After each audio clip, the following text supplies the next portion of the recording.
जब हमार छत्तीसगढ़ राज्य के निर्माण हुए रहिस, हमार पुरखा मन एक सपना देखे रहिस, एक समृद्ध छत्तीसगढ़ के सपना। लेकिन आज हर छत्तीसगढ़ियाला अपन आप से एक सवाल पूछना है कि का वो सपना पूरा हो गए जेकर बर हमार पुरखा मन अतका संघर्ष करे रहिस? का हमार बोली भाखा, हमार संस्कृति ला वो सम्मान मिला थे?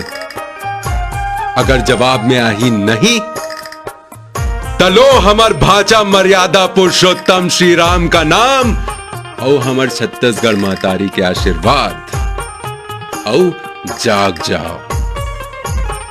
और जैन हमार छत्तीसगढ़ के संस्कृति के सम्मान नहीं करी, बोली भाषा के सम्मान नहीं करी, ओमन